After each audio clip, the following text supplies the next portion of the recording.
What is good, guys? It's Rey-Jay back with another video. And in this one, I want to break down what's happening with SPY, Tesla, Nvda, the QQQ, and a couple of other tickers. And break down what's happening with the economic calendar moving forward, what's going on with other factors involving the markets, what you should be watching for as time progresses. But before we continue doubles information, before I get into any more details, let me just mention a couple of things. I am firstly not a financial planner, so take nothing I say as financial advice. And also, if you guys can, please check out the Weeble link, which is down below in the description. If you sign up for Weeble and deposit $500, you're guaranteed 20 free stocks, and the offer ends in just about a week from now. Anyways, for the market, as right now, there's a very, very nice looking uptrend developing on SPY, and we're actually holding up very well so far. Now, from an Elliott wave perspective, we could be approaching wave 5 for another big push in the markets, but this depends on many different factors, such as data that comes out. So I wouldn't solely trade based on patterns or based off structures like that or counts. I would actually pay attention to the data too as another very, very big factor. So I first want to talk about the data before I break down more details about this chart. I just want to make it very clear that for tomorrow, it's going to be June 11th, 2024. Now, at 11:30 a.m., we have the 42-day bill auction coming out and the 52-week bill auction also coming out. Now, this could cause some volatility here and there, but it shouldn't be too crazy, in my personal opinion.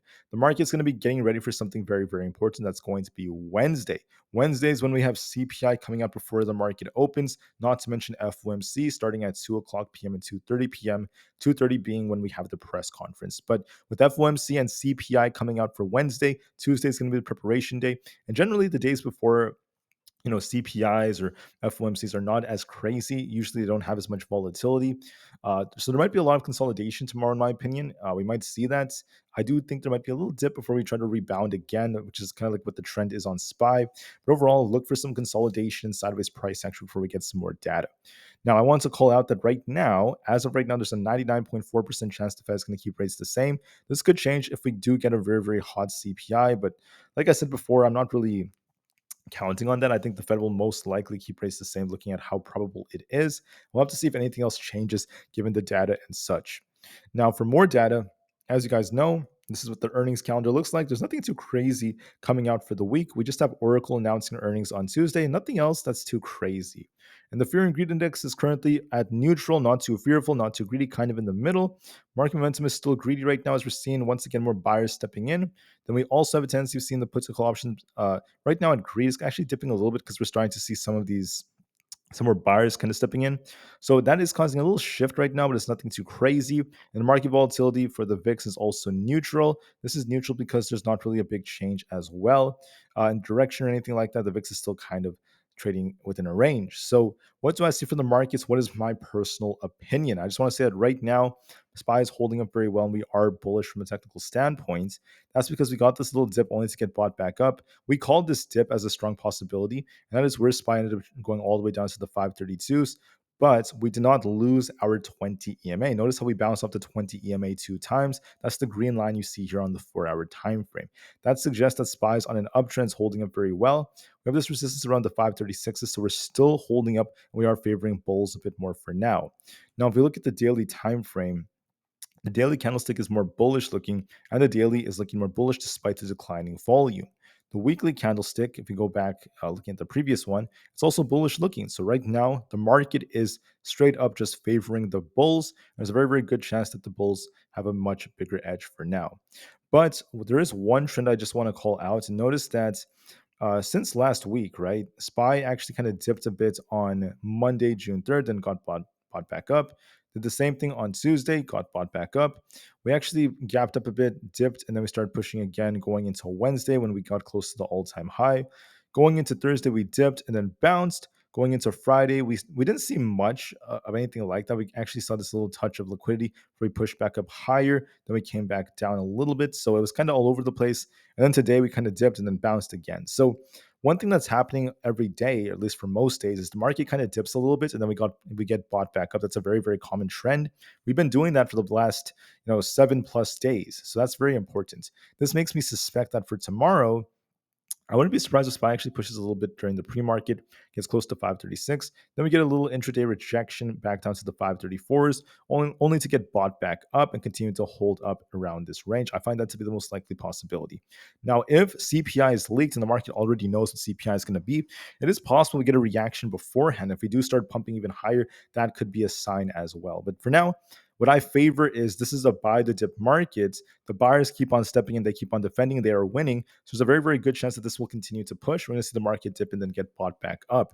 So I think that's going to happen tomorrow. We might get a little dip before we get bought back up to all-time highs. If we lose 533 on SPY, we are going to favor bears a bit more. 533 to 532.5 must break. Then we're going to be looking for the 531s and 529. If we end up holding support and we break past 536, the all-time highs can get tested near 537 and 538 is going to be coming next. I favor a dip and a bounce is the most likely possibility. And overall, the trend is still bullish. We are favoring bulls a lot more. There's no sign of us losing the trend. Now for Nvda, I was seeing a little drop that was coming to the share price, and that is what happened. We did get this drop all the way down to 116. Remember, we called this out yesterday, but it got bought back up afterwards. So we did call the move down only to get bought back up. That's a sign that Nvidia is building strength. And I did mention that if we did drop, we would get bought back up too. I didn't say Nvidia was crashing. I said we might dip and then bounce. But anyways, with that happening, I think that Nvidia has more potential to go a little higher. Going to be looking for another very similar consolidation trend. So it's been doing this for about the last 2.5 days. I wouldn't be surprised if we kind of dip a bit, retest the 120 area, then get bought back up, and continue to trade sideways between 120 and 123. And I think that we could even push a little higher later on to 125. But I think that for now, okay, I think that the market is, going to push a little bit more. Nvidia could try to pump a bit before we see anything else shift. And I'll be very, very patient for the way things end up moving from here. But for now, bulls are in control. We'll see if the market ends up doing anything and what the big reaction is to CPI and such. For Bitcoin is holding up very well. I'm going to be watching resistance around 69,500, and we have support all the way down here around 69,000 flat. It's been consolidating for quite some time, so we're just waiting to see which way it breaks. There is a head and shoulders like structure that does suggest that downside is a possibility, but I want to see it lose 69,000 to hold below that for us to turn bearish. Otherwise, we're just consolidating. We just have to give it a little bit more time. For Tesla, Tesla is still kind of stuck within our range. Support's at 173. We have resistance at 180. Back and forth. It's been stuck for quite some time. So we're waiting for the very, very important shareholder vote. And I think that once that comes out, once we get close to it, we're going to see a lot more volatility. So I think Wednesday and Thursday will be big days for Tesla. And tomorrow's going to be another consolidation day. I wouldn't be surprised if Tesla kind of pops towards the 176 area, then kind of drops back down and continues to trade sideways. I find that to be the most likely possibility. For the QQQ, we're still pushing very, very nicely, but resistance is getting very, very tough up here around the 460s.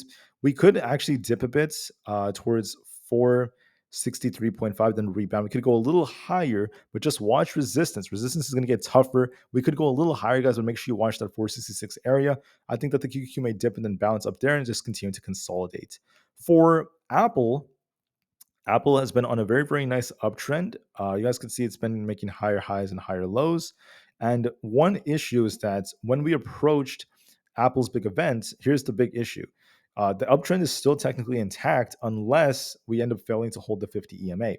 So Aapl has made a very, very important announcements about integrating ChatGPT and other, Aapl Intelligence into a very, very important system. They've also made a lot of AI announcements, which are awesome, but we were pumping approaching the event. Now we kind of rejected. So it kind of pumped like a buy the rumor, sell the news event. And we approached this resistance right here, very close to this area between 198 and 200, which is where Aapl loves to reject from historically. So in my opinion, with this bearish divergence, Aapl kind of dipping like this, I would say that if we try to hold the 50 EMA, we could try to rebound. If we don't end up holding this, we're going to be looking for a dip all the way down towards 190. So I do see a risk of Aapl dipping lower towards 190. I think there's a very, very good chance of that potentially happening. And we'll have to see how things end up developing, at least moving forward. But there is a risk of downside if Aapl fails to hold 192.79, the 50 EMA, and that could actually slow things down a bit, at least for the markets. All right, so that is it for the main five I typically talk about in the most detail. Now we're going to talk about the rest of them in a very, very concise manner. So what do I see for the rest of the markets? NEO, first off, earnings didn't go too well for the short term, but they did have good guidance for deliveries. But there is an inverse cup and handle here, so there's a risk of it dipping lower. And we have this gap to fill all the way down here, so we'll see if we end up losing 4.7 to turn more bearish. For Palantir, we actually pumped quite a bit. We saw this thing actually push a bit. We gapped down before trying to rebound a bit. And so far it's holding up, so I wouldn't be surprised if we actually retest 23.5, and we'll see if we reject off there or not. But I see potential for this to actually push a bit higher. For super micro, I wouldn't be surprised if we see something very similar. We're kind of shuffling right here around the 800 area. I think we could retest with 800 and reject. But so far, there's actually a bit of a downtrend on super micro, so we'll have to see how things change. But I do see potential for that to end up developing, so I'll be watching to see how that ends up going. But watch and see how this develops. I'll be very patient nonetheless, and we'll have to just give it the time it needs. For Rivian, Rivian's on a very, very nice uptrend. There's no sign of this breaking quite yet. And this inverse head and shoulders looks like it's playing out nicely. So I wouldn't be surprised if we actually get very close to 12 flat before we should try to see a rejection. So I might go a little bit higher. I think 12 is coming for Rivian before anything else. For SoFi, in my personal opinion, is, let's just double check this. We're actually looking a little bit more bullish because we passed this test right here. I said that if SoFi failed to break past our key EMAs, if we actually lost this and continued to fall, we would turn bearish. If we bounced off this, we would see 7, and that's what happened. So I think it's going to be trying to revisit this top around 7.08. So look for a little bit more upside before anything else. For the IWM Russell 2000, I wouldn't be surprised if this actually pushes a bit higher towards 202.69. I think we might see a move all the way up there. We'll see if we get a rejection or not, but overall, I am seeing potential for this to rebound. For AMD is not looking too great. We have a head and shoulders like structure, but we're not officially bearish unless we lose 158.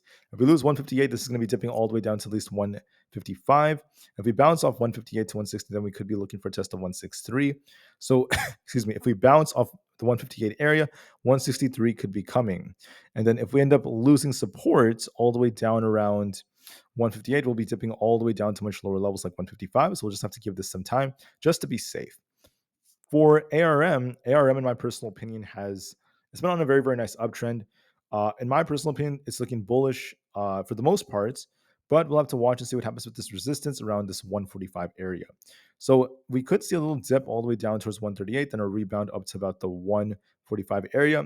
Overall, ARM is still bullish, and there's no sign of it rejecting yet. So watch this 140 resistance. If it rejects off 140, look for 134. If it holds this, we're going to turn bullish. My gut tells me it's going to pop a little bit more towards the 140 to 142, then maybe come back down.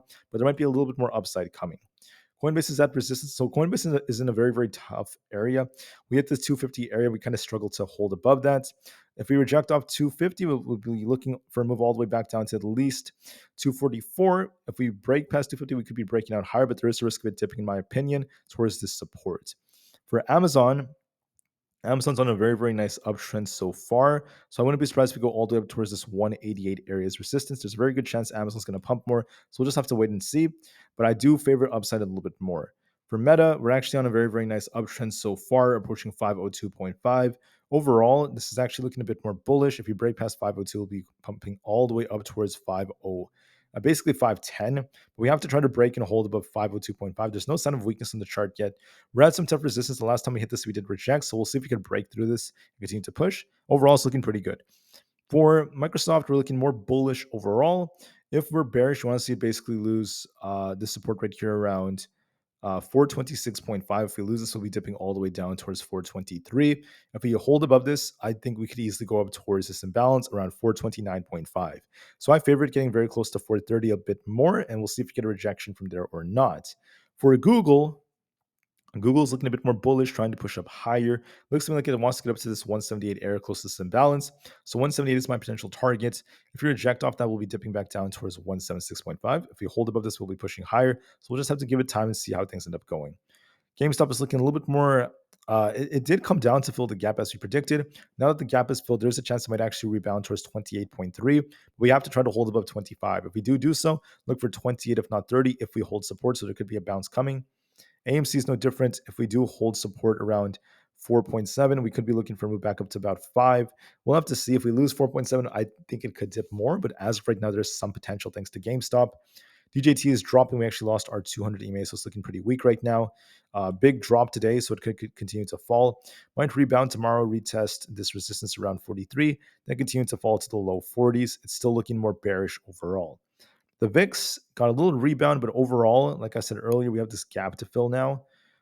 Actually, I think we have two gaps. We still have two gaps actually, I think we came close to filling this one. So it's actually one gap. One gap is left on the VIX, not two. Sorry about that, guys. But with this gap down here, there's a chance that the VIX will rebound a bit. Maybe the market dips just a little bit. Then the VIX starts falling because the market's going to pump a little bit more, and the market may just consolidate after that. So that's what I think is going to happen: a dip and bounce in the markets, another pump, and then some consolidation as we approach CPI. Either that, or we get a crazy pump if the numbers are leaked already, and Wall Street knows what they're going to be. So we'll just have to wait and see. The 10-year Treasury yield is actually pushing a bit.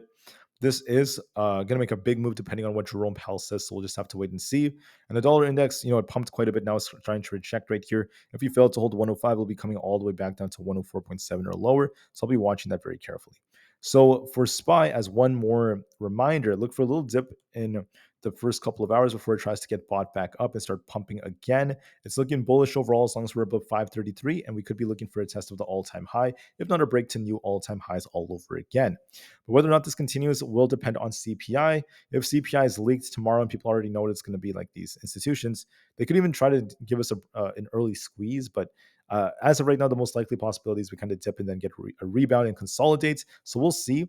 But overall, both of the cases I'm giving are more bullish. A little dip and a bounce, or even like a big squeeze. Those are both more bullish. So the bullish move is what I favor more, and we'll have to see how things go from here. All right. So thank you all so much for listening. I hope you guys have an absolutely incredible rest of the day. I'll see you guys tomorrow before the market opens to report how CPI goes. And until then, I'm sorry, not tomorrow. I'll see you guys tomorrow before the market opens to report how the market looks. I'll be talking about CPI on Wednesday, right? Tomorrow is not Wednesday. Tomorrow is Tuesday. So CPI day is going to be on Wednesday. So is the FOMC meeting. I'll be talking about all of that in the morning. And then also for tomorrow in the morning, I'll be talking about how the market looks and just that. So don't forget, we have 2 days until CPI. It's not tomorrow. I just want to clarify that. So anyways, until then, I'll see you guys very soon. I hope you guys have a very, very awesome night.